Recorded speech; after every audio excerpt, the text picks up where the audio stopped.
breaking news this evening. Scott Pruitt is still employed. He remains in his position as administrator of the EPA despite 12 separate federal investigations and an almost comical mountain of evidence of corruption and shady dealing. The president, who campaigned, of course, on a message of drain the swamp because he said the crowds really liked it when he said that, now says Scott Pruitt has his full confidence. And this week, Sinclair Broadcasting stepped in to help. Former Trump campaign aide Boris Epshteyn conducted an interview with Pruitt so propagandistic it would almost be hilarious if so many television stations hadn't been forced to run it. Here's a portion of that 2-minute piece. EPA Administrator Scott Pruitt has dealt with his share of controversies in his time at the agency.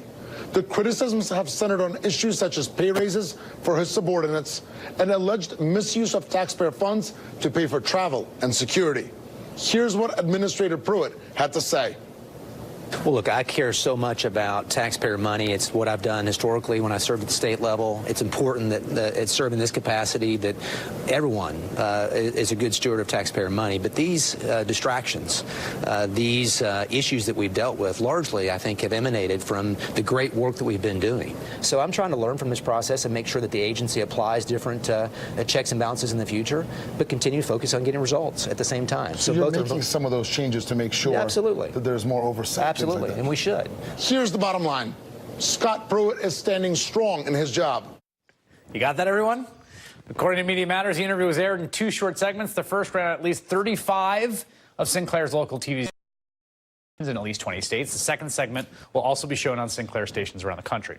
Angelo Corazon, president of Media Matters, Dan Kanninen, former White House liaison at the EPA under President Obama, and attorney Lisa Green join me now. And Angelo, first let's start. I mean, it really is like there's a way in which it's propagandistic aesthetically that feels extremely heavy-handed and throwback, but this is going out all over the place, right?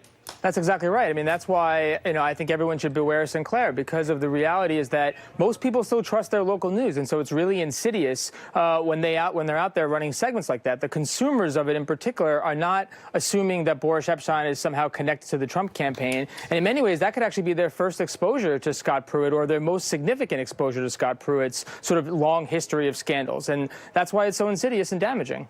Dan, as a former person who worked in this space in the Obama administration, what goes through your mind when you read about Scott Pruitt?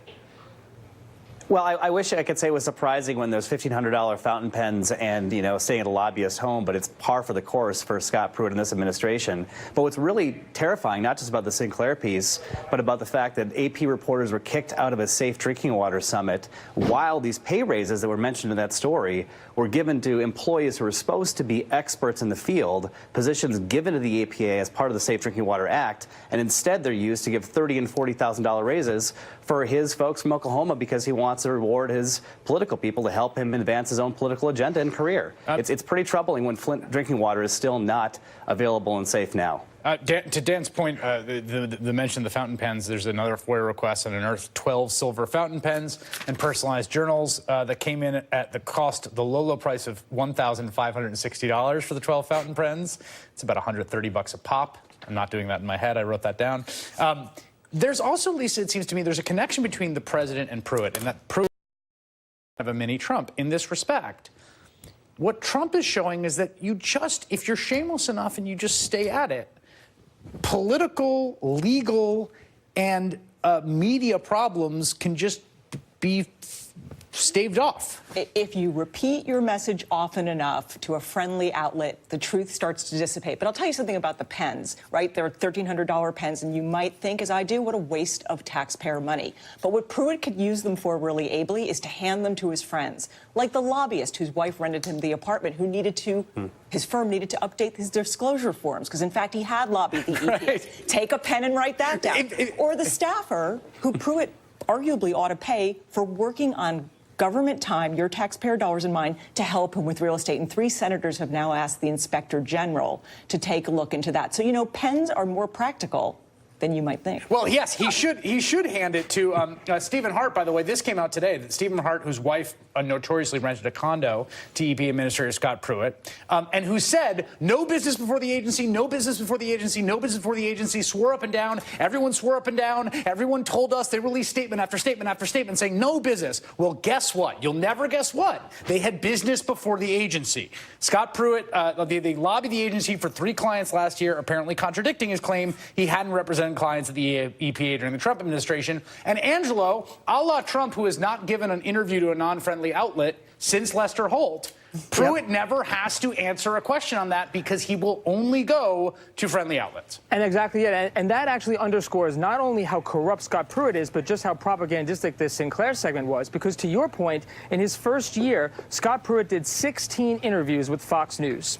16. 7 on cable, on all the other cable news channels and broadcast news combined, so more than twice as much as anywhere else. And then he did an interview at the beginning of April with Ed Henry, and all 5 was asked him about in some of the 42 scandals and instances of ethical corruption that are there, and he didn't do any news media for 2 months and then pops up on Sinclair because that's the only place that's actually willing to do the kinds of sanitizing for him. They're the only ones that actually won't even ask him the very basic questions about his scandals. He's too toxic for even Fox. Dan, do you have, yeah, it's true, Ed Henry actually did go after him a little bit.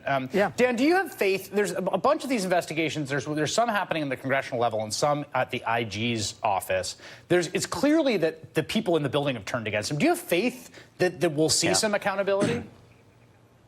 Well, I think there might be for a couple of reasons. One, the IG there is excellent. That staff is excellent. The career staff at EPA are driven by science and the law, and I think that will continue to be a problem for Scott Pruitt. The biggest problem he has, I think, with Trump, and he is a mini-Trump, and I think that protects him to a great degree, but the fact that he's not advancing the agenda as much as perhaps the interests of the oil and natural gas industry wanted. They've been sort of bumbly on some of their rollbacks on regulations and more of an incompetent villain than you would have expected. That could become a problem for him down the road if Trump feels like he's not actually delivering the chip shots that they thought would be easy to get done.